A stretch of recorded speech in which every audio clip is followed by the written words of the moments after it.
Ce programme est financé par les amis et partenaires du ministère de Joyce Meyer. Quoi que soit ce que vous traversez maintenant, ne restez pas coincé là. Pleurez comme il faut, puis dites à Dieu ce que vous ressentez. Passez par toutes les phases possibles, mais espérez pour votre avenir.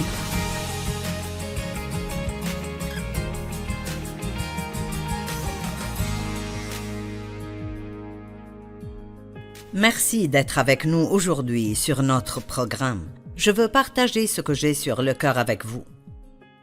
Vous savez, je suis sûre qu'il y a tellement de personnes qui regardent maintenant, qui ont mal d'une façon ou d'une autre, et vous avez juste vraiment besoin d'être réconfortés.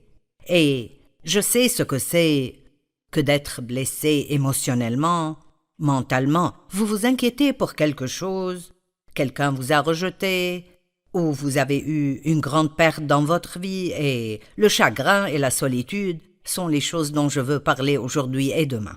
Et c'est quelque chose que, d'un côté, c'est naturel de passer par un processus de deuil, mais si vous le laissez continuer trop longtemps, il peut devenir un vrai problème majeur dans votre vie. Et donc, j'espère vous encourager aujourd'hui, et je voudrais commencer avec un beau verset. 2 Corinthiens 1, 3 et 4. Béni soit Dieu, le Dieu et Père de notre Seigneur Jésus-Christ, le Père des miséricordes et le Dieu de toute consolation, j'aime cela, qui nous console dans toutes nos afflictions, afin que nous puissions consoler ceux qui souffrent par la consolation dont nous sommes l'objet de la part de Dieu. Vous savez, ceci est si bon. Il dit que Dieu nous console, mais il nous console non seulement juste pour nous réconforter, mais pour que, quand nous sommes avec des personnes blessées, nous sachions comment prendre cette même consolation que Dieu nous donne et la leur donner. Et c'est ce que j'espère faire aujourd'hui. Donc, si vous êtes blessé, c'est important pour Dieu et pour nous.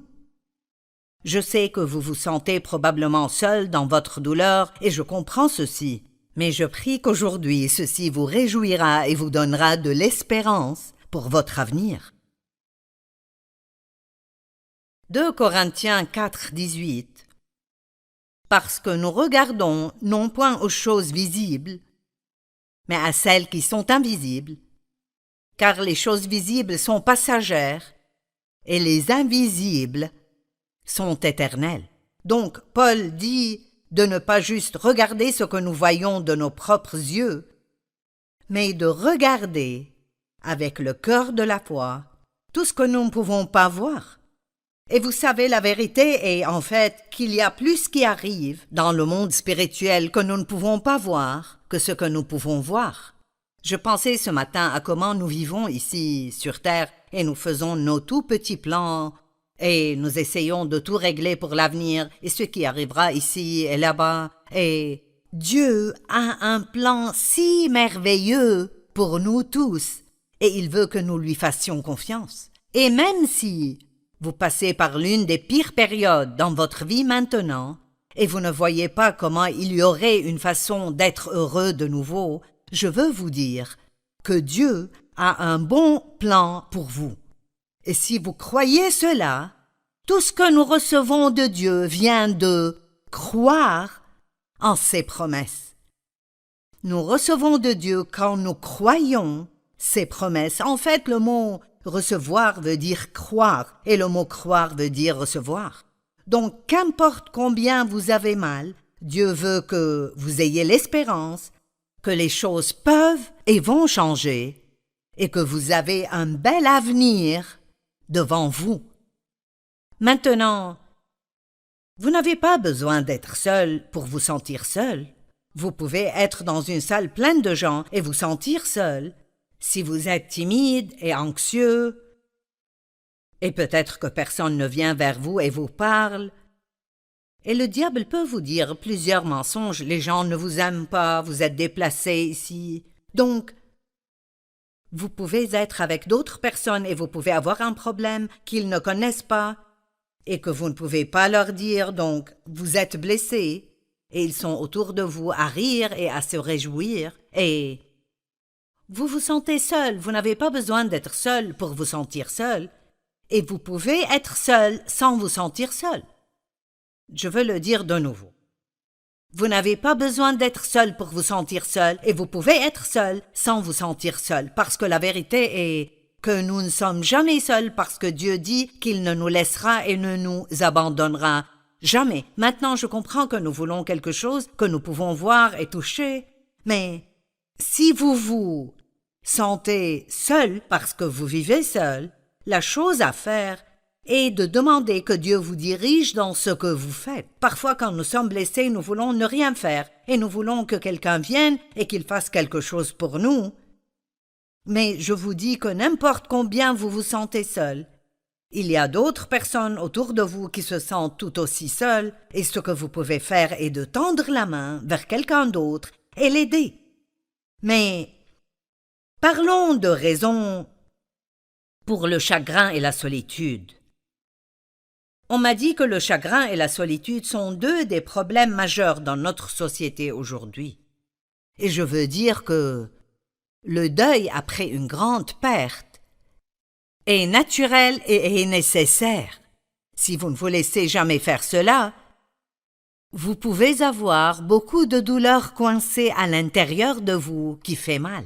Mais le deuil, d'une façon bonne et saine, est différent de laisser un esprit de deuil submerger votre vie jusqu'au point où vous vivez dans cet état de deuil tout le temps. Et ceci est très intéressant sous la loi de l'Ancien Testament. Ils avaient un certain nombre de jours pour pleurer après une perte et ensuite ils devaient continuer leur vie. Même Dieu a dit au prophète Samuel, qui avait oint Saül comme roi, quand Saül a fait des fautes et Dieu a regretté de l'avoir choisi comme roi, et il a dû lui retirer cette position. Samuel avait investi tellement dans la vie de Saül et il était si déçu et il pleurait et était en deuil pour Saül. Et dans 1 Samuel 16, Dieu a dit à Samuel: « Quand cesseras-tu de pleurer sur Saül? Car j'ai oint un nouveau roi pour qu'il prenne sa place. » Et donc, Dieu lui disait clairement: « C'est le moment maintenant pour que tu lâches cela et allons de l'avant avec le plan que j'ai maintenant. » Et l'autre exemple ou situation se trouve dans Deutéronome quand Moïse est mort et les gens avaient 30 jours pour pleurer sur lui. Et à la fin de ces 30 jours, Dieu a dit à Josué: « Moïse est mort, c'est le moment de continuer. » Je ne suggère pas que si vous avez perdu un proche que vous n'avez que 30 jours pour dépasser cela, mais je pense que c'est intéressant que Dieu ait mis une limite à leur temps de pleurs, et je pense que c'est un message pour nous que vous ne pouvez pas juste laisser cela continuer encore et encore et encore. Quelqu'un me parlait ce matin à propos de son père qui est mort, et son père et sa mère avaient été mariés 65 ans et c'est un long temps ensemble. Et il me disait combien c'était difficile pour sa mère, et ça faisait 4 mois que le père était mort. Et il a dit: « On dit que ça prend près d'1 an. » Eh bien, je comprends cela, et il y aura toujours des temps ou des choses qui vous rappellent de quelqu'un que vous avez perdu, ou quelqu'un dit quelque chose et vous pouvez ressentir une autre vague de cette solitude et de ce chagrin. Mais la vérité est que si vous êtes vivant et vous respirez, alors Dieu a un plan pour votre vie, et Dieu a un but pour votre vie, et vous ne voulez pas manquer cela en restant coincé dans ce qui était et ne sera plus jamais. Amen? D'accord. Les gens peuvent se sentir seuls parce qu'ils sont extrêmement timides, ils sont très farouches et ne vont jamais vers personne. Ils s'isolent et espèrent que d'autres personnes viendront vers eux.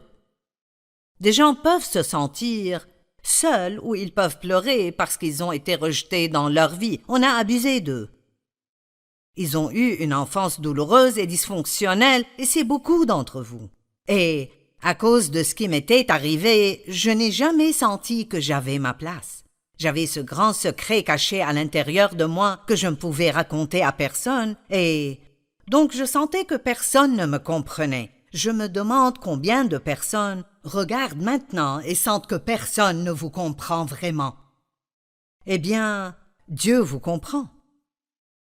Et la Bible dit que nous avons un grand prêtre. Ceci est dans Hébreux 4, 15 et 16. Nous avons un grand prêtre, Jésus, qui comprend nos faiblesses, nos incapacités, nos tempéraments. Il nous comprend parce qu'il avait un corps tout comme le nôtre et est passé par tout ce que nous traversons. Donc, cela me réconforte toujours que Jésus me comprend. Il me comprend vraiment. Et il est avec nous tout le temps et il nous aime. Une personne pourrait être solitaire ou pleurer à cause d'un divorce parce que quelqu'un de proche est mort. Ceux qui sont plus âgés peuvent parfois se sentir seuls. Ils sentent que leur vie est terminée, qu'il n'y a plus rien pour eux. Mais ici, de nouveau, tant que vous respirez et vous êtes en vie, Dieu a un but et un plan pour vous. Et l'une des meilleures choses pour nous est de regarder au-delà de nous-mêmes vers ce que nous pouvons faire pour d'autres personnes. Et je dis ceci tout le temps, dans beaucoup de mes sermons. Et peut-être que vous pensez, cela ne peut pas être la réponse pour tout, mais c'est probablement la réponse à la plupart des choses. C'est de ne pas trop penser à nous-mêmes, mais de penser à d'autres personnes qui sont dans une situation peut-être pire que la nôtre. Tout changement d'étape dans la vie peut vous faire vous sentir seul. C'est la retraite, qu'allez-vous faire maintenant? Les enfants prennent leur diplôme et quittent la maison et vont à l'université. Peut-être que vous avez eu beaucoup d'enfants à la maison et ils commencent à aller à la garderie ou à la 12e ou quoi que ce soit. Certains parents seraient heureux parce qu'ils auront finalement du temps pour eux-mêmes, mais d'autres, j'ai vu des mères passer par des temps difficiles parce que ce qu'elles faisaient pendant leur journée ne doit plus être fait maintenant. Bien sûr, probablement la perte d'un proche, la mort d'un époux, la mort d'un enfant, la mort d'une mère ou d'un père, ou d'une sœur ou d'un frère, ou même un ami très très proche, peut être très très dévastatrice. Mais si vous allez à Dieu et vous le laissez dès le début, commencez à vous consoler, et au lieu de penser à tout ce que vous avez perdu, vous pensez aux bonnes choses dans cette relation, de tous les bons souvenirs dont vous vous rappelez et vous êtes heureux de les avoir eus dans votre vie aussi longtemps que vous les avez eus. Vous savez, je commence à réaliser. Et cela pourrait être drôle parce que j'enseigne beaucoup sur la pensée. Mais je pense que tout problème que nous avons est connecté à notre pensée. Ça dépend vraiment de comment nous allons regarder quelque chose et comment nous allons y penser. Et vous savez, la vérité est que quand nous pleurons parce que nous avons perdu une personne dans notre vie, nous pleurons sur nous-mêmes parce que nous sommes ceux qui ont perdu. Si cette personne croyait en Christ, elle est dans un endroit de loin meilleur, et nous savons cela, mais ça n'arrête pas la douleur. Et parfois vous devez juste laisser la douleur venir, vous devez pleurer, et laissez Dieu vous réconforter, et vous la traverserez, et vous la dépasserez, et vous avez toujours beaucoup de vie, et Dieu a un nouveau plan qu'il oindra pour vous. Espérez. L'espérance est une attitude positive que quelque chose de bien arrivera avec vous. Un autre moment où les gens ont des difficultés est quand ils prennent leur retraite. Vous ne savez pas quoi faire de votre vie maintenant. Spécialement, si beaucoup de votre identité était liée à votre travail, alors vous pouvez commencer à penser que vous ne faites plus rien maintenant. Qui suis-je maintenant? Vous n'étiez jamais votre travail. Vous devriez toujours pouvoir séparer qui vous êtes de ce que vous faites. et je pense à ceci depuis longtemps déjà. Si un jour je ne peux plus diriger ce ministère et faire ce que je fais maintenant, je serai toujours une personne importante que Dieu aime parce que je ne laisserai pas ma valeur être dans ce que je fais, mais dans qui je suis en Christ. Peut-être que vous avez perdu votre maison dans une catastrophe naturelle. Imaginez cela. Perdre toutes vos photos et toutes les choses que vous avez amassées à travers les années, les cadeaux que des gens vous ont donnés, et perdre tous vos habits et votre maison est en ruine. Imaginez combien cela serait difficile. Et j'ai vu des gens qui laissent cela les dévaster, et ils entrent dans des dépressions profondes, mais j'ai vu des gens qui disent « J'ai ma vie ». Ces choses étaient juste des choses et je peux les remplacer.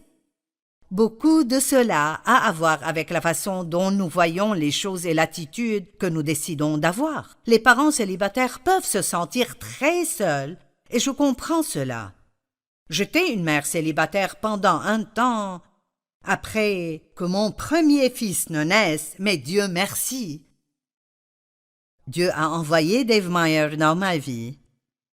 Et lui et moi, nous nous sommes mariés quand mon fils avait juste un peu plus qu'1 an. Il avait 1 an et même pas 1 mois entier de plus. Mais il y avait une période de temps où j'étais une mère célibataire et l'homme que j'avais épousé avant n'était pas vraiment un père de toute façon. Et je sais que c'est dur, je sais que les choses sont chères et que c'est difficile et vous devez prendre toutes les décisions tout seul. Mais ici aussi, Dieu vous donnera toujours de la grâce dans votre situation. Et je crois vraiment cela. Je crois que si vous êtes un parent célibataire, Dieu vous donnera la grâce de faire tout ce que vous devez faire.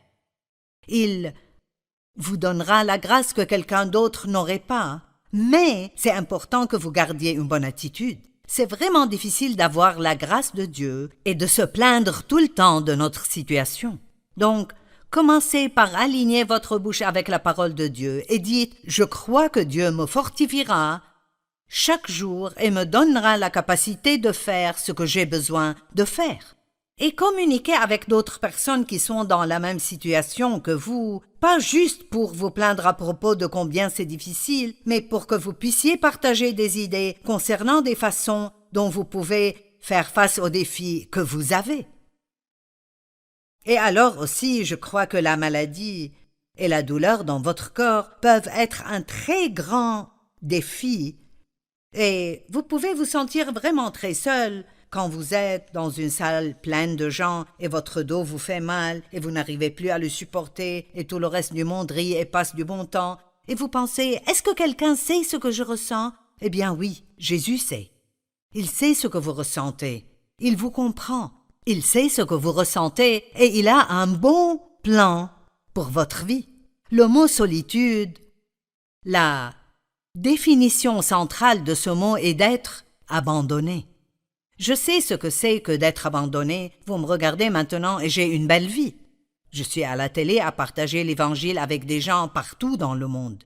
J'ai écrit des tas de livres et Dieu est juste si bon envers moi. Mais il y a eu un temps dans ma vie où en fait pratiquement j'étais sans abri. Je n'ai jamais dû dormir dans la rue, mais quand je suis sortie de l'hôpital avec mon premier bébé, eh bien mon mari, l'homme que j'ai épousé en premier, c'était plutôt le gamin que j'ai épousé en premier.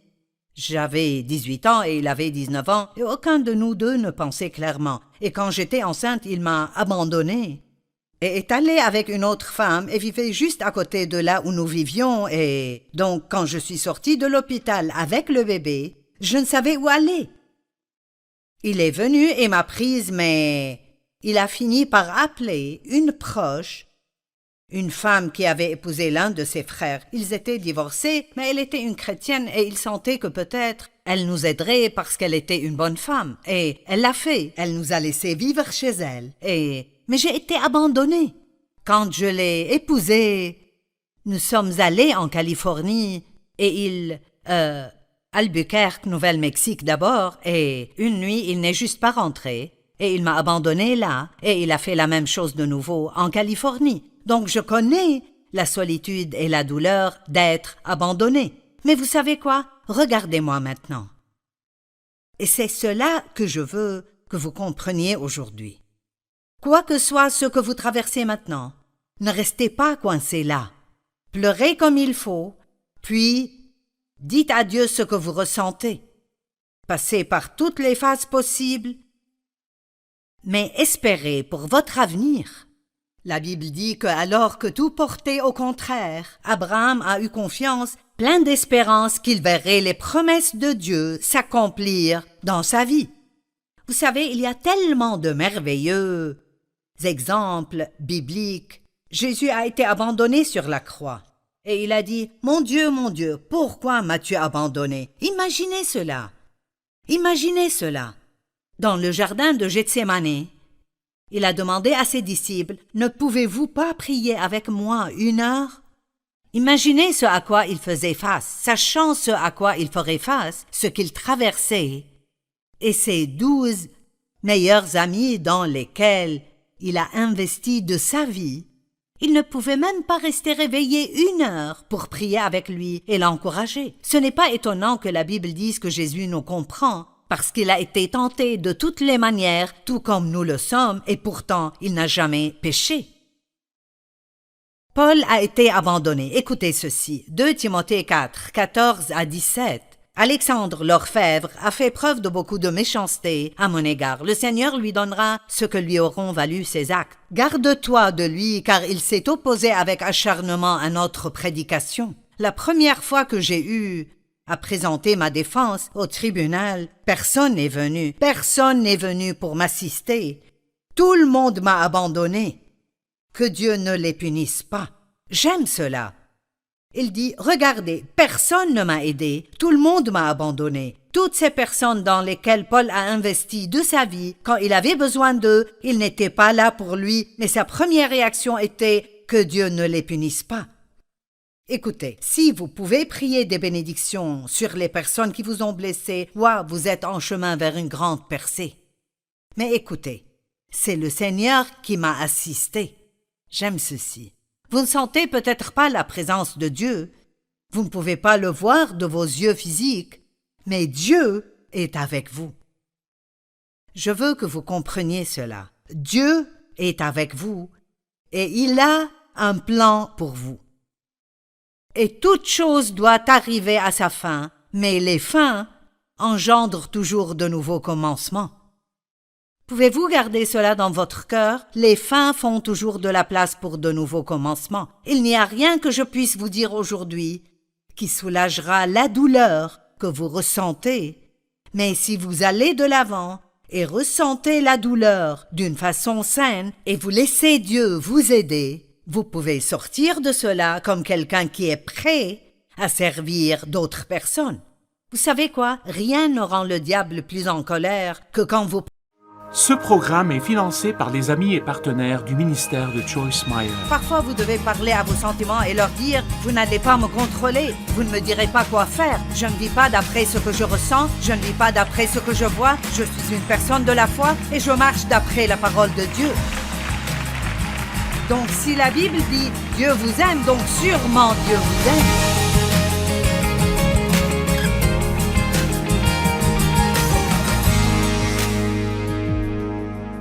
J'ai grandi en étant abusée et j'ai pensé qu'il y avait quelque chose qui n'allait pas en moi.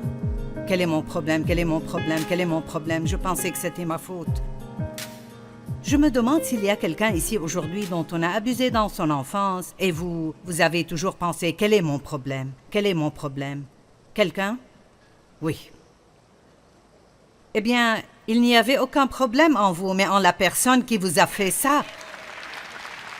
Mais quand vous étiez enfant, vous ne saviez pas cela, donc vous avez commencé à porter ce fardeau qu'il y a un problème en vous. Et ensuite, même quand vous recevez Christ, avant de vraiment renouveler votre pensée et de savoir qui vous êtes en lui, à chaque fois que vous faites la plus petite chose de la mauvaise façon, vous vous sentez coupable et condamné, parfois pendant des jours et des semaines à la fois.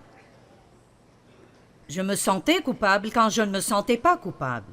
Et je suis sérieuse à ce sujet. Je veux dire, j'avais un grand problème avec le truc de la culpabilisation. Je le portais comme un fardeau invisible sur mon dos partout où j'allais.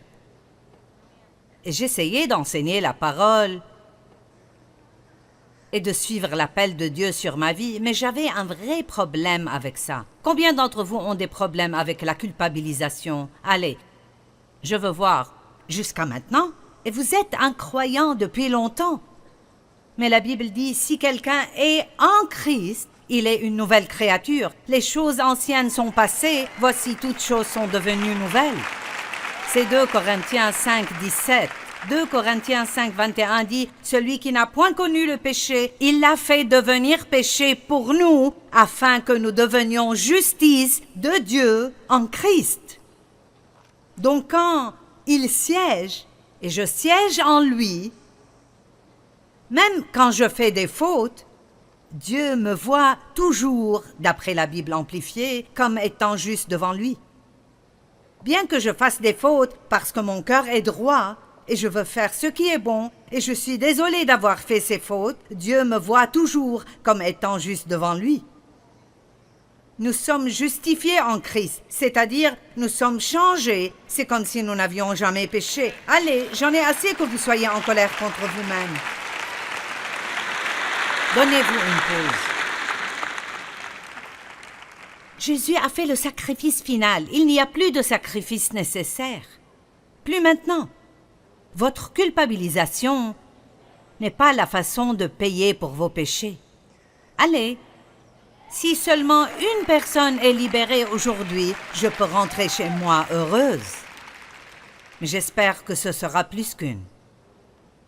Donc je me souviens d'un incident en particulier. J'étais allée faire du shopping et je me culpabilisais. Et je me suis garée à l'arrière du parking pour pouvoir marcher lentement et pathétiquement jusqu'au magasin. Si vous vous sentez mal dans votre peau, vous pourriez aussi bien vous abattre. J'ai entendu le Saint-Esprit dire « Joyce, comment comptes-tu surmonter ce péché ?» Eh bien, je connaissais la réponse. J'ai dit « Oh, je vais recevoir le sacrifice que Jésus a fait qu'il est mort pour moi. » Et le Saint-Esprit a dit « Et quand prévois-tu de faire ça ?» Combien d'entre vous savent que Jésus est mort pour vos péchés? Combien d'entre vous croient qu'il a payé le prix de vos péchés? Très bien. Alors, quand allez-vous le recevoir et vous pardonner vous-même? Allez, quelqu'un doit être libéré aujourd'hui. Certains d'entre vous portent toujours des choses depuis 10 ans et vous vous sentez mal concernant ce que vous avez fait il y a 10 ans. Cela ne vous aide pas et cela n'aide pas Dieu. Amen. Donc, savez-vous ce qu'il m'a dit? Tu sais, Joyce, si ça ne te dérange pas, pourrais-tu juste aller de l'avant et recevoir mon sacrifice maintenant? Parce que j'ai besoin de toi et dans cet état-là, tu ne m'es pas utile. Quand nous sommes dans ce « Je suis une personne horrible, personne n'est aussi mauvais que moi. Personne n'échoue autant que moi, je suis une épave, tout ce que je fais est mauvais. » Avant de vous débarrasser de cela et de commencer à dire « Je fais de mauvaises choses, je suis désolé, je veux faire ce qui est bon. » Mais je sais que Dieu m'aime. Et je sais qu'à travers le sang de Jésus, je suis juste devant lui. Si vous voulez rendre le diable en colère, vraiment en colère,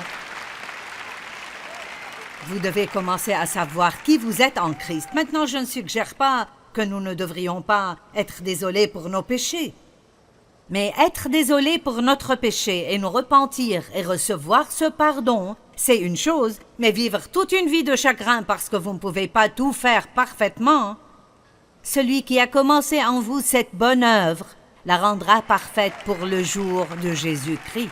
Et la Bible dit qu'il continuera à le faire jusqu'au jour où Jésus reviendra. C'est pour cela que je sais que je ferai des fautes et vous ferez des fautes. Et je ne m'inquiète plus concernant les miennes. C'est la vérité, je ne me sens presque jamais coupable concernant quoi que ce soit. Et pour quelqu'un qui a souffert avec cela autant que moi, maintenant, si vous avez une tendance religieuse, vous penserez « c'est une chose très hautaine à dire, tu ne te sens jamais coupable ». Eh bien, d'après la parole, je n'ai pas à le faire. Il n'y a donc maintenant aucune condamnation pour ceux qui sont en Jésus-Christ. Je suis désolée pour mon péché. Le péché que j'ai fait m'attriste. Je pourrais même pleurer à cause de mon péché, mais je ne me sentirai pas coupable et condamné, et je ne m'éloignerai pas de Dieu, la personne même à laquelle je dois m'accrocher.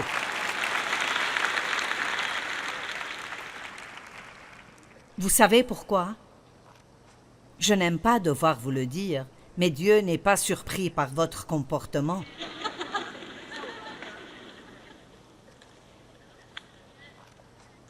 Ma Bible dit qu'il savait tout ce que nous ferions avant même que nous le fassions. Qu'a-t-il dit à Jérémie? Avant de t'avoir formé dans le sein de ta mère, je te connaissais. Et laissez-moi vous le dire, quand Dieu dit je te connaissais, ce n'est pas comme s'il connaissait peut-être votre nom, il vous connaissait.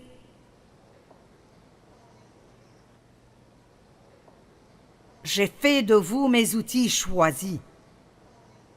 Avec tout ce que nous faisons de mal, Dieu nous choisit et il nous utilise. Et la Bible dit qu'il le fait pour confondre ceux qui pensent être sages et utilisables et qui ont vraiment besoin d'humilité. Dieu utilise en fait les ordures. Ce que le monde considère comme étant ordure et le jette, Dieu l'utilise.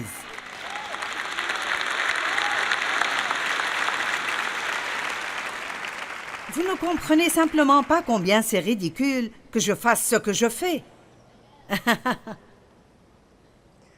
Je veux dire, abuser pendant 15 ans, marié au premier gars venu parce que je pensais que j'étais sans valeur, c'était 5 années supplémentaires de tourments et de torture. J'aurais voulu aller à l'université, mais je ne pouvais pas le faire parce que je voulais juste sortir de la maison de mon père et pouvoir prendre soin de moi pour que personne ne puisse plus jamais me contrôler. Et mes enseignants ont reconnu que j'étais douée pour l'écriture et ils voulaient vraiment que j'aie une bourse de journalisme. Eh bien, je n'ai jamais pu aller obtenir cette éducation pour écrire et j'ai écrit 135 livres.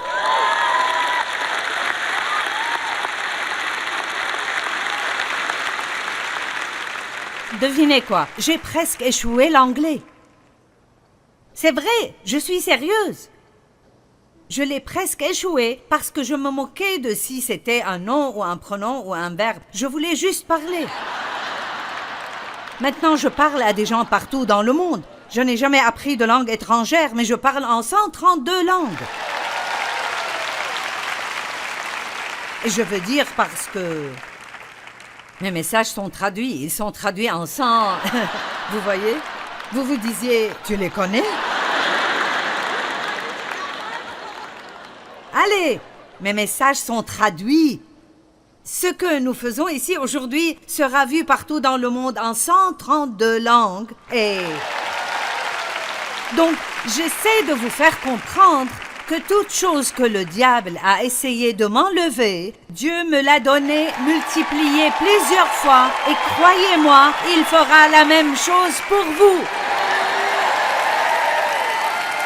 Amen. Alléluia.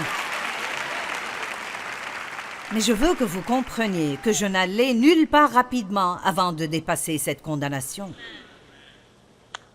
S'il vous plaît, écoutez-moi. Mais c'est ce que je ressens. C'est vrai, mais vous pouvez contrôler ce que vous dites. Et je vous le dis, j'ai dû dire probablement 1 million de fois « Je suis la justice de Dieu en Christ » et je le dis toujours, tous les jours. Je suis la justice de Dieu en Christ. Et je dirais même, je me moque de si je me sens coupable, je sais que je ne suis pas coupable. Parfois, vous devez parler à vos sentiments et leur dire « Vous n'allez pas me contrôler, vous ne me direz pas quoi faire. Je ne vis pas d'après ce que je ressens, je ne vis pas d'après ce que je vois. Je suis une personne de la foi et je marche d'après la parole de Dieu. » Donc, si la Bible dit « Dieu vous aime », donc sûrement Dieu vous aime. Qu'importe ce que vous pensez, la Bible dit « Dieu a un bon plan pour votre vie », donc Dieu a un bon plan pour votre vie. Soyez d'accord avec Dieu, arrêtez d'être d'accord avec le diable et vous verrez peut-être de grandes choses arriver dans votre vie. C'est si merveilleux de tout faire, de cette position de nous reposer en Dieu. Mais vous ne vous reposerez dans aucune autre région de votre vie avant d'apprendre comment vous reposer en Dieu à votre propos. Oui, j'ai entendu ce aïe au fond.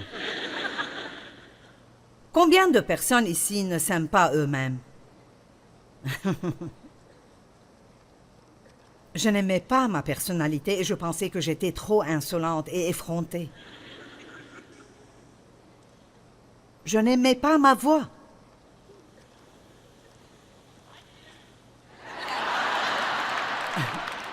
Je l'aime maintenant, mais vous savez quand même, je pourrais appeler n'importe où. Et ils diraient « Oui, monsieur ».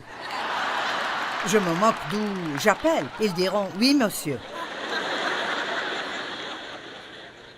Et quand je n'étais pas à l'aise dans ma peau, cela me faisait me sentir mal. Mais maintenant, je pense que c'est drôle. J'ai appelé un spa un jour pour un soin du visage.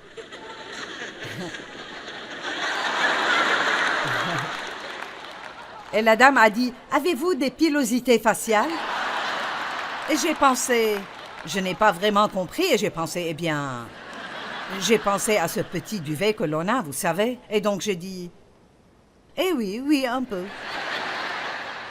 J'ai dit, je ne comprends pas vraiment ce que vous dites. Elle a dit, eh bien, avez-vous une barbe ou une moustache?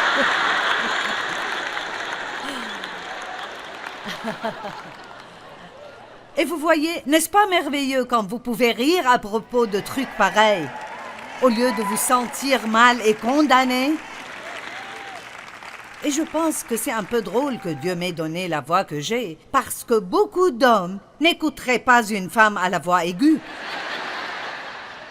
Je veux dire, si j'étais ici et je parlais comme ça, eh bien, béni soit le Seigneur, béni soit Jésus, alléluia.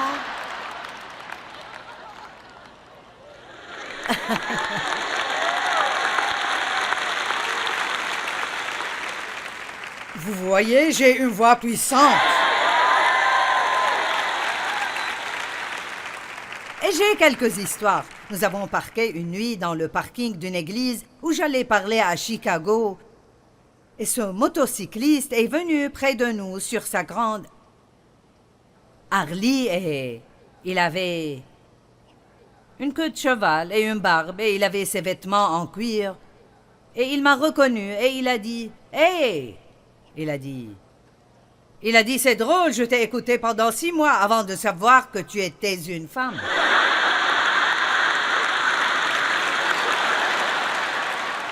Ceci était quand je passais à la radio. Il a dit, je n'aurais jamais écouté si une femme me disait quoi que ce soit. Mais quand j'ai découvert que tu étais une femme, ma vie avait tellement changé que je ne pouvais pas le nier.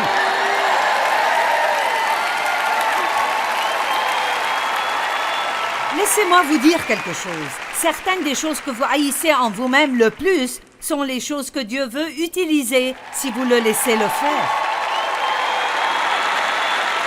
Amen. Je n'aime pas mes cuisses, c'est bien. Faites la paix avec vos jambes, elles sont les vôtres.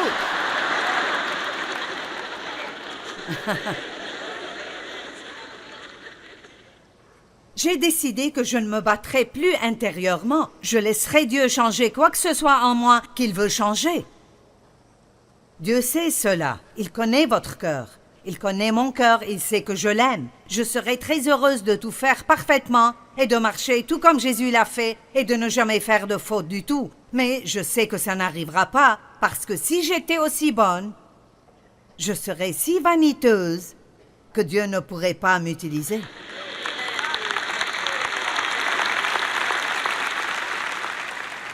Dieu garde quelques faiblesses en nous pour nous garder humbles. Et jusque-là, je n'ai prêché aucun mot de mon message. Mais je pense que ça va, je ne sais pas.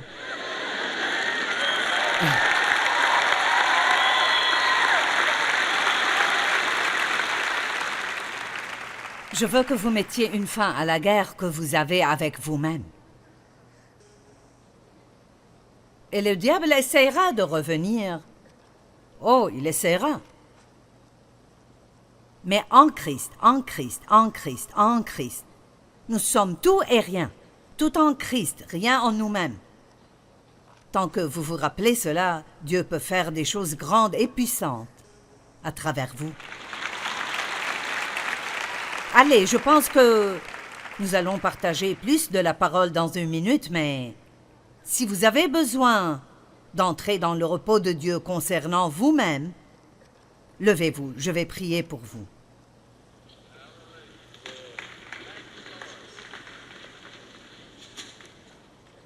C'est merveilleux parce que c'est presque 80% de l'Église. Oh, ceci est si bien, si bien. Père, je prie pour toutes ces personnes merveilleuses pour lesquelles tu as envoyé ton Fils mourir. Tu as payé le prix pour eux, pour qu'ils puissent savoir qui ils sont en toi. Nous sommes tous des épaves en nous-mêmes, mais en toi, nous pouvons faire de grandes choses. Je chasse l'esprit démoniaque de la culpabilisation, de la haine de soi, de l'aversion de soi, du doute. Et je prie que chacune de ces personnes sorte d'ici étant entrées dans ton repos concernant qui ils sont et où ils sont dans leur marche avec toi. Et ils jouiront d'où ils sont en chemin vers où ils vont. Nous allons de gloire en gloire en gloire et je prie qu'ils jouissent de la gloire où ils sont alors qu'ils vont à la suivante. Je prie une bénédiction sur vous, que vous ayez la paix concernant qui vous êtes et où vous êtes dans votre marche avec Dieu, au nom de Jésus. Amen. Très bien, vous pouvez vous asseoir. Eh bien, je me sens juste si bien, j'avais le bon message. Notre marche avec Dieu. Vous vous asseyez, vous vous tenez debout, vous marchez, et puis finalement vous pouvez courir votre course. Je n'aurais pas pu faire ma course maintenant si je ne savais pas comment m'asseoir, comment siéger en Christ. Qu'est-ce que la Bible nous dit à propos de notre marche? Marcher dans la foi, 2 Corinthiens 5, 7, car nous marchons par la foi, nous régissons notre vie, d'après notre foi, respectant la relation de l'homme avec Dieu et les choses divines. Nous ne marchons point par la vue ou les apparences. Je voulais parler plus de la foi, mais je ne sais pas si j'irai aussi loin. Nous devons marcher dans l'amour. En ce qui me concerne, ces 2 premières choses sont les plus importantes de toutes. Je veux dire, l'apôtre a même dit dans l'un des épîtres que la raison même de toute chose que nous faisons ici est de marcher dans la foi et demeurer dans l'amour. Car la foi n'agit que par l'amour, d'après Galates 5, 6. Qu'importe combien de foi nous avons, si nous ne savons pas que Dieu nous aime, cette foi ne sera jamais assez forte pour nous faire aider. Et marcher dans l'amour avec d'autres personnes est si important. Pardonnez à ceux qui vous ont fait du mal et soyez gentils et miséricordieux envers les gens. Soyez bons et croyez le meilleur à propos des gens. Aidez les personnes qui sont en difficulté. Passez votre vie à être une bénédiction au lieu de passer votre vie à prier pour être béni.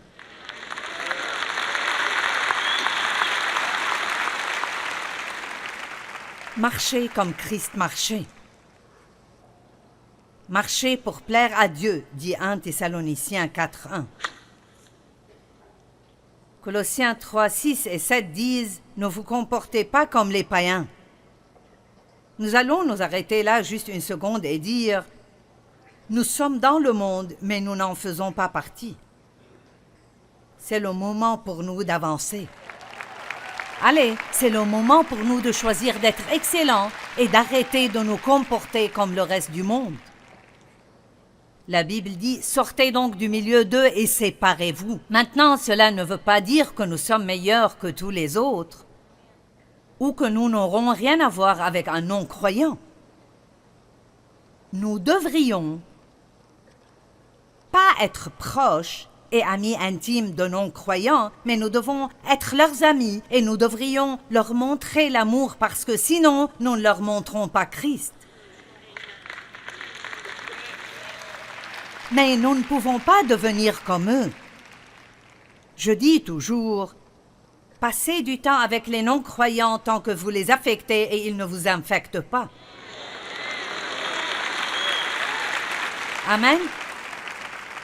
Si nous ignorons et évitons tous les non-croyants et nous restons juste dans notre petit groupe d'amis chrétiens, alors qu'est-ce qui arrivera au monde?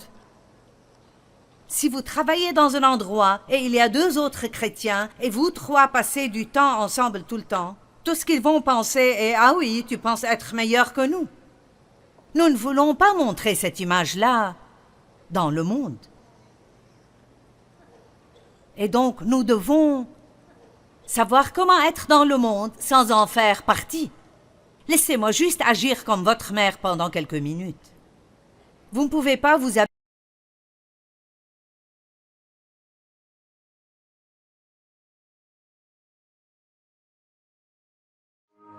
Ce programme est financé par les amis et partenaires du ministère de Joyce Meyer. Arrêtez de penser à vous-même et pensez à quelque chose qui se rapporte à la vie supérieure. Et ne vous concentrez pas trop sur vos fautes non plus, cela peut vous rendre égoïste aussi. Vous dites c'est possible? Oui, absolument. Eh bien vraiment, ceci ne va pas en moi, cela ne va pas en moi. Même ceci peut vous garder de vous concentrer sur ce que Dieu veut que vous fassiez.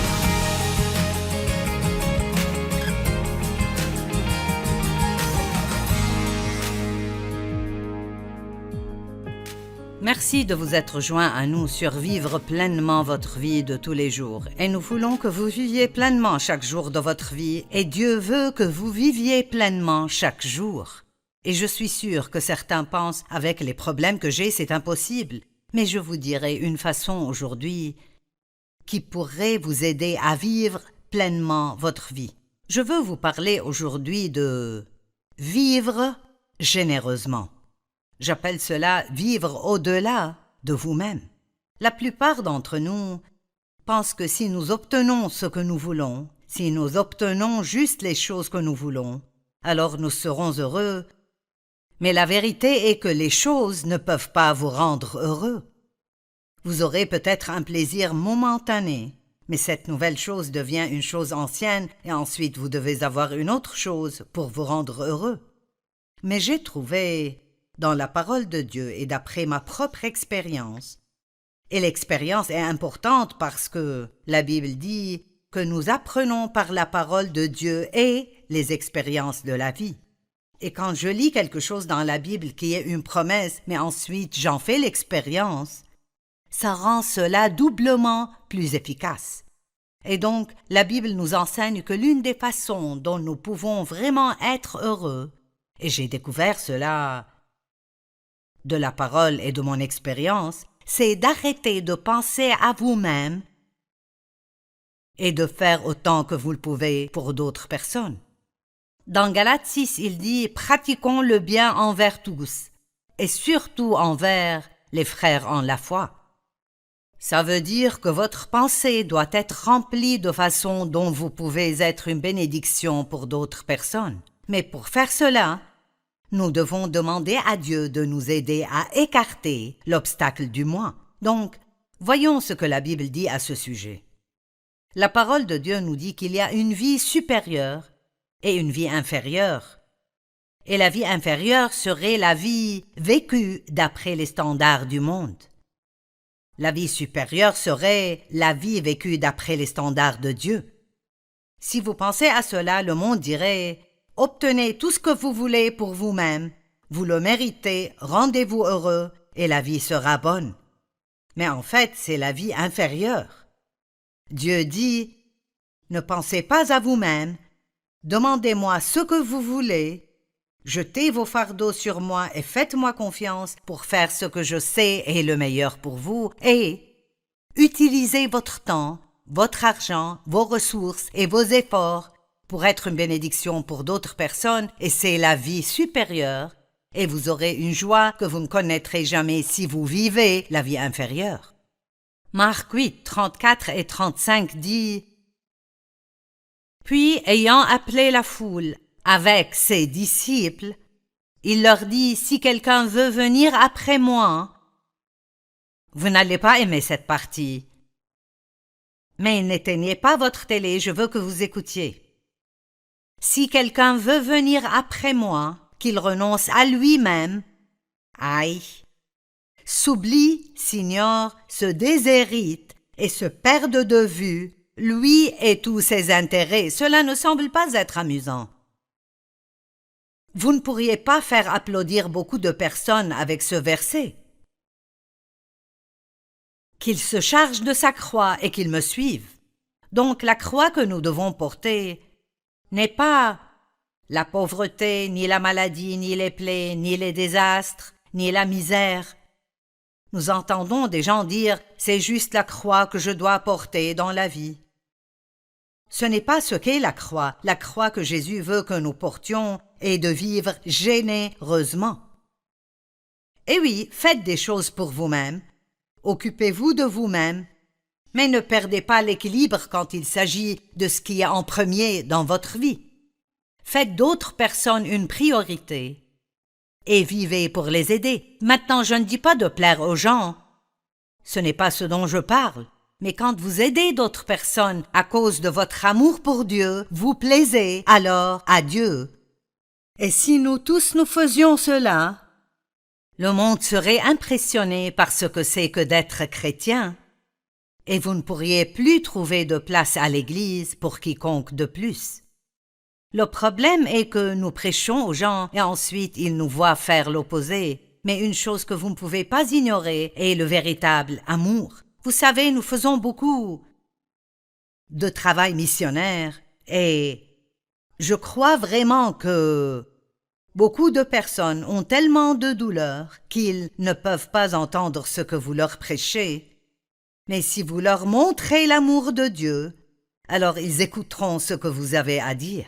Donc nous nourrissons des gens et nous amenons de l'eau propre dans des villages aux gens, dans des pays du tiers-monde, et nous aidons dans la délivrance de femmes qui ont été trafiquées, dans l'industrie sexuelle, nous aidons des femmes qui ont été battues, nous aidons des orphelins, nous bâtissons des écoles pour éduquer des enfants qui n'ont pas d'école où aller. Nous faisons tout ce que nous pouvons faire. Nous avons un ministère de prison, un ministère dans les hospices, tout ce que nous pouvons faire. Pourquoi? Jésus a dit « n'oubliez pas ces gens ».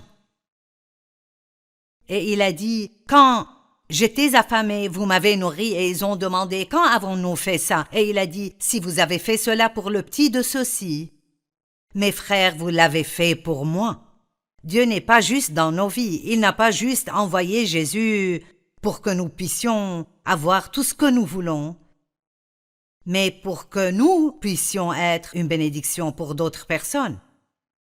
Si vous faites tout ce que vous pouvez faire pour quelqu'un d'autre, les bénédictions de Dieu vous pourchasseront. Vous serez si bénis, vos besoins seront pourvus.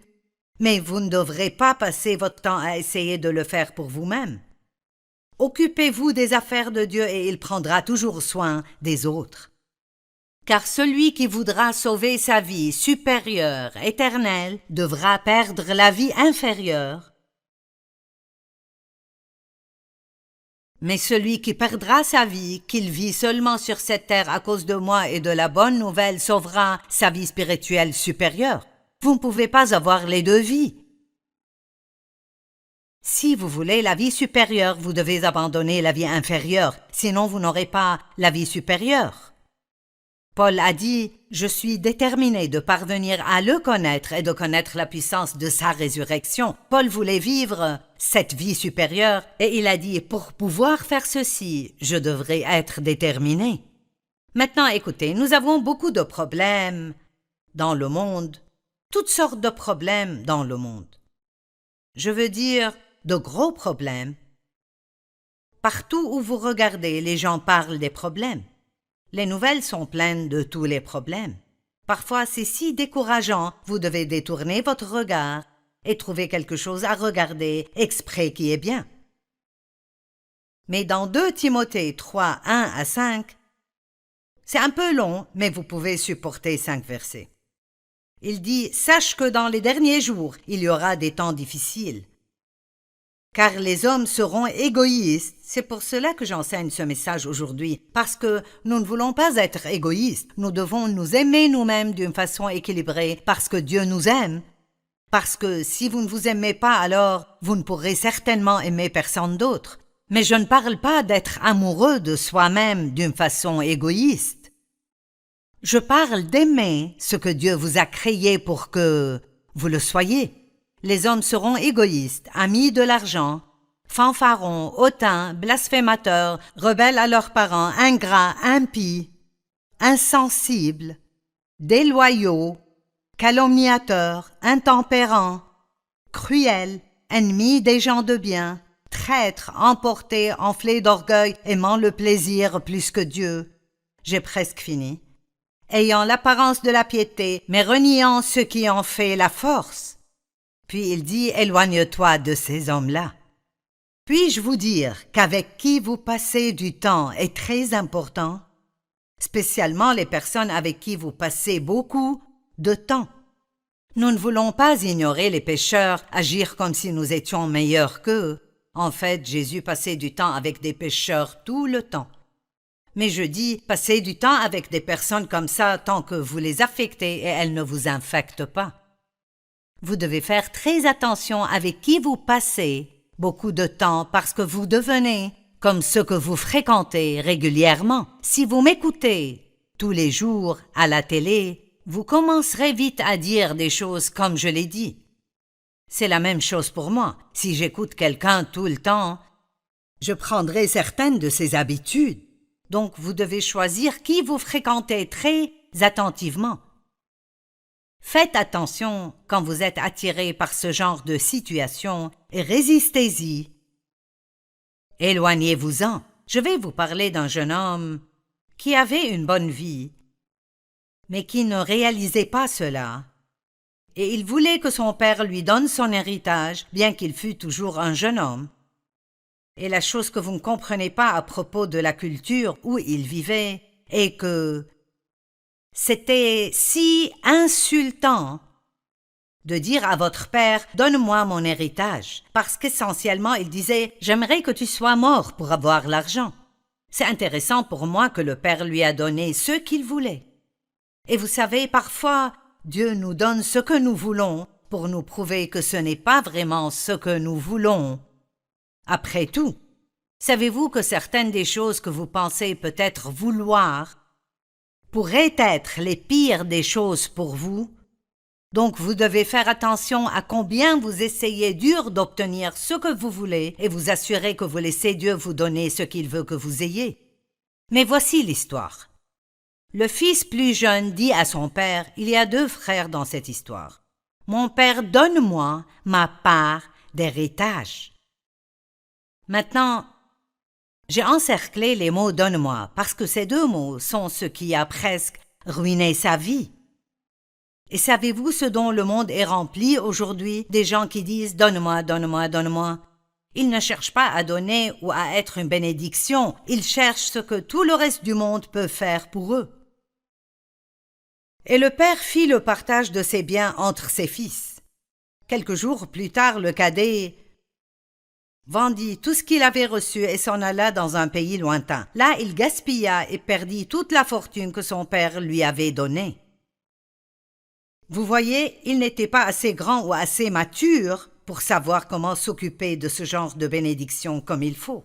Et parfois, nous ne comprenons pas pourquoi Dieu ne nous donne pas plus de ceci ou de cela, mais la vérité est que Dieu vous donnera ce que vous pouvez gérer. Si vous vous rendez misérable parce que vous voulez des choses que vous n'avez pas, pourquoi ne pas dire « Dieu, je veux ta volonté ». Ne me donne pas ce que je demande si ce n'est pas ce que tu veux que j'ai. Maintenant, écoutez. Il gaspilla sa fortune en menant grande vie. Lorsqu'il eut dépensé tout ce qu'il avait, une grande famine survint dans ce pays et il commença à se trouver dans le besoin. Il se trouva donc du travail à garder les pourceaux. Son boulot était de nourrir les pourceaux.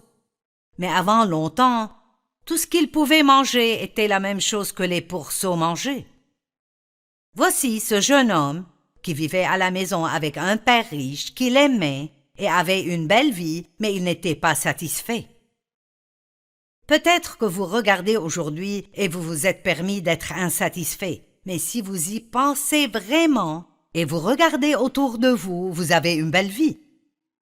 Savez-vous que si vous vivez sous un toit et avez quelque chose à manger, vous êtes plus béni que probablement les 2/3 des gens dans le monde? C'est mauvais quand nous oublions nos bénédictions et nous regardons seulement à ce que nous n'avons pas. Donc il se retrouve à manger avec les cochons. Et j'aime la façon dont la Bible dit ceci. Elle dit étant rentré en lui-même. Et vous savez, beaucoup d'entre nous, nous avons besoin d'un réveil. Nous avons besoin d'un réveil dans notre vie. Avez-vous besoin de rentrer en vous-même? Avez-vous besoin de vous réveiller aujourd'hui? Vous êtes-vous éloigné de Dieu et est-ce un réveil pour vous? Vous savez, nous avons besoin de rester forts chaque jour, de garder notre foi active et nous accrocher à Dieu avec tout ce qu'on a. Ne laissez pas le monde vous l'enlever. Il est rentré en lui-même et il a réalisé, ici, je mange avec les cochons. Et il s'est dit, je sais ce que je ferai. J'irai à la maison, vers mon père, et je lui dirai, mon père, je ne suis plus digne d'être appelé ton fils. Mais me prendras-tu? Il a dit, je me lèverai, j'irai vers mon père, et je lui dirai, mon père, j'ai péché contre le ciel et contre toi, et Dieu est si bon. Et il est le maître des secondes chances, et des troisièmes chances, et des quatrièmes chances. Et je ne sais pas où vous êtes maintenant, mais je crois que je parle à des personnes aujourd'hui qui ont besoin d'une deuxième chance ou une troisième chance. Et peut-être que le diable vous a convaincu que Dieu ne vous reprendra pas, il est un menteur. Je me demande si ce jeune homme a pensé, je me demande si mon père me reprendra. Donc il est retourné chez son père. Et il est écrit que le père est venu vers lui en courant. Et les hommes plus âgés en ce temps ne couraient pas. Son père était si heureux de le voir. Il a ordonné qu'on fasse une grande fête, qu'il tue le veau gras, qu'il lui amène la plus belle robe, qu'on lui mette un anneau au doigt. Et le fils était repentant et donc tout ce que le père voulait était de lui amener la restauration. Si vous êtes tombé dans le péché et vous êtes repentant, Dieu veut juste vous restaurer et il veut le faire maintenant. Il ne sera pas en colère contre vous, il ne vous punira pas et ne vous rappellera pas chaque 5 minutes de vos fautes. Donc si vous vous retrouvez dans un champ de porc, en quelque sorte, vous pouvez vous repentir et vous pouvez retourner chez votre père et dire « Père, j'ai péché et je veux retourner à la maison ». Il y a un autre jeune homme dans la Bible qui est allé chez Jésus et a dit « Qu'est-ce que tu veux que je fasse? Qu'est-ce que je dois faire pour être juste devant toi pour faire ce que tu veux que je fasse? » Et il lui a dit « Garde mes commandements. » Et le jeune homme, si imbu de lui-même, a dit « Oh, j'ai fait cela, j'ai fait cela. » Et Jésus lui a dit « Il te manque encore une chose. » C'est quelque chose que nous devons réaliser, c'est que quoi que nous pensions avoir fait, il y a toujours quelque chose qui nous manque. Et c'est vraiment une bonne nouvelle parce que ça veut dire que, qu'importe combien de bonnes choses nous pensons avoir faites, il n'y a rien que nous puissions faire qui nous rendrait juste devant Dieu. Nous avons toujours besoin de Jésus. Il y a toujours cette chose qui nous manque. Et Jésus veut venir et réparer cela. Et donc Jésus a dit au jeune homme, parce que l'homme était très riche, il a dit « Va vendre tes biens, distribue-les aux pauvres. » Et la Bible dit que le jeune homme s'en est allé tout triste parce qu'il était très riche. Maintenant écoutez, il y a un message plus profond dans cette histoire que nous lisons. Que se serait-il passé si le jeune homme avait vendu tout ce qu'il avait et distribué l'argent aux pauvres? Je peux vous le dire, s'il avait fait cela, il aurait fini avec beaucoup plus que ce qu'il avait au départ. Dieu veut toujours nous bénir, mais il ne veut jamais que notre argent ou nos possessions nous arrêtent de lui obéir. Tout ce que vous avez appartient à Dieu de toute façon et vous n'auriez rien s'il ne vous l'avait pas donné au départ. Faites attention de ne pas laisser votre argent et vos possessions vous rendre égoïste. Tout ce que vous obtenez, assurez-vous de le partager avec d'autres. Une autre façon de ne pas être égoïste est de ne pas prendre offense. Êtes-vous une personne irritable qui est facilement blessée? Eh bien, la Bible dit que l'amour n'est pas irritable. Marc 4, 14 dit « Le semeur sème la parole ». Le verset 15 « Certaines personnes se trouvent au bord du chemin où la parole a été semée. À peine l'ont-ils entendu que Satan vient arracher la parole qui a été semée en eux. Puis il y a ceux qui reçoivent la semence sur le sol rocailleux. Quand ils entendent la parole, ils l'acceptent avec joie. » Il dit ici, comme vous lisez l'histoire entière, que certains ont été offensés, d'autres sont trompés par la séduction de l'argent et des richesses. Le diable fera tout pour vous arrêter de laisser cette parole prendre racine dans votre cœur. Vous pourriez aller à l'église et entendre un merveilleux message de votre pasteur et peut-être le voir conduire hors du parc de stationnement et il a une meilleure voiture que vous et tout d'un coup vous êtes offensé.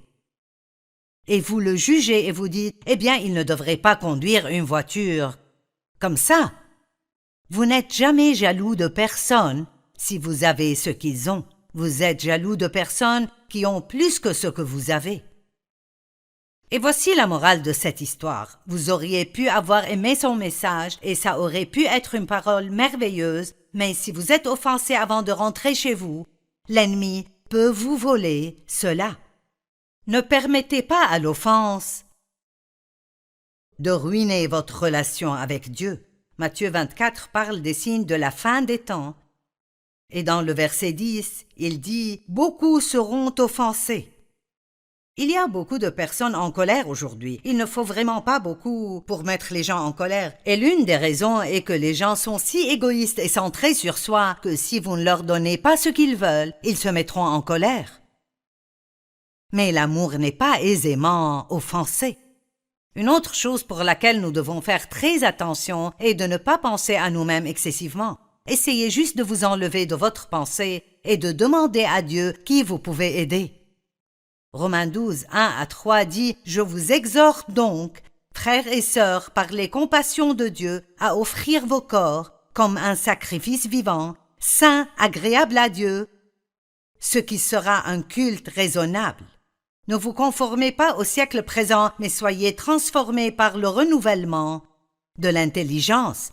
Par la grâce qui m'a été donnée, je dis à chacun de vous de n'avoir pas de lui-même une trop haute opinion. » Ou peut-être que ça pourrait aussi dire « Ne pensez pas à vous-même plus souvent qu'il ne le faut. » Est-ce que je suis belle? Qu'est-ce que les gens pensent de moi? Qu'est-ce que les gens disent de moi?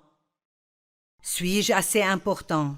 Arrêtez de penser à vous-même et pensez à quelque chose qui se rapporte à la vie supérieure. Et ne vous concentrez pas trop sur vos fautes non plus, cela peut vous rendre égoïste aussi. Vous dites « C'est possible? Oui, absolument. » Eh bien, vraiment, ceci ne va pas en moi, cela ne va pas en moi. Même ceci peut vous garder de vous concentrer sur ce que Dieu veut que vous fassiez. Ne vous concentrez pas tout le temps sur ce que vous voulez, mais plutôt sur ce que vous pouvez faire pour d'autres personnes.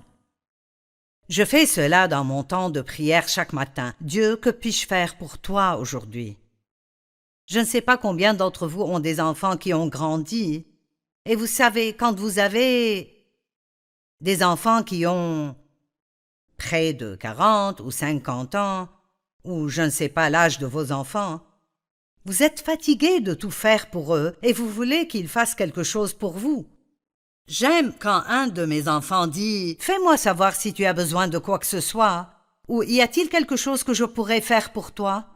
Vous savez, tous les parents veulent que leurs enfants arrivent à un point pivot où ils ne disent plus « Maman, j'ai besoin de ça, peux-tu faire ceci? Papa, peux-tu faire cela? Donne-moi, donne-moi, donne-moi. » Ils veulent entendre « Que puis-je faire pour toi, maman? Et pour toi, papa? » Dieu est vraiment pareil. Il ne veut pas que nous venions toujours à lui les mains ouvertes. Il veut que nous lui demandions « Que puis-je faire pour toi? Comment pourrais-je te servir? Comment pourrais-je être une bénédiction pour toi ?» Et tellement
Parfois, Dieu vous donnera un don de foi pour faire quelque chose, et les gens autour de vous ne le comprendront pas. C'est pourquoi ils vous regardent comme si vous étiez complètement timbré. Et ils vous disent, tu ne peux pas faire ça, tu ne devrais pas faire ça, et vous devez croire Dieu. Amen. La paix viendra sur ce qu'il faut faire ou ne pas faire. Parfois, il y aura un rendez-vous arrangé par Dieu avec quelqu'un qui peut fournir ce dont vous avez besoin en ce moment. Avez-vous eu l'une de ces expériences où vous avez rencontré la bonne personne et cela vous a semblé étrange que vous l'ayez rencontrée à ce moment-là et elle avait la capacité de faire exactement ce dont vous aviez besoin? Allez! Cela s'appelle la providence de Dieu dans nos vies. Et puis, parfois, Dieu vous claque une porte au visage. Peu importe combien vous poussez, vous ne pouvez pas l'ouvrir et vous n'aurez aucune aide. Cette porte ne s'ouvrira pas parce que ce n'est pas ce que Dieu veut que vous fassiez. Parfois, les circonstances deviennent telles que vous n'avez pas le choix. C'est la seule option présente et ou vous le faites ou vous ne faites rien. Lorsque Dieu m'a appelé à enseigner, j'ai eu l'impression qu'il m'avait appelé à proclamer parole à tous les hommes. Je n'ai donc jamais eu le sentiment d'avoir un ministère pour femmes ou d'être supposé enseigner les femmes. Cependant, je ne faisais pas grand-chose et on m'a demandé d'enseigner à une réunion de femmes une fois par semaine. Eh bien, je ne voulais pas vraiment faire ça parce que je ne pensais pas que c'était vraiment ce que Dieu m'avait appelé à faire. Mais ensuite, j'ai réalisé que je n'avais rien d'autre à faire. Donc, si c'est la seule porte qui était ouverte, donc c'était la porte par laquelle je devais entrer parce que je suis devenu pasteur associé dans mon église et j'ai enseigné l'école biblique et c'est de là que mon ministère a été lancé. Et donc, parfois, vos circonstances feront que c'est la seule chose que vous pouvez faire. Alors, allez-y.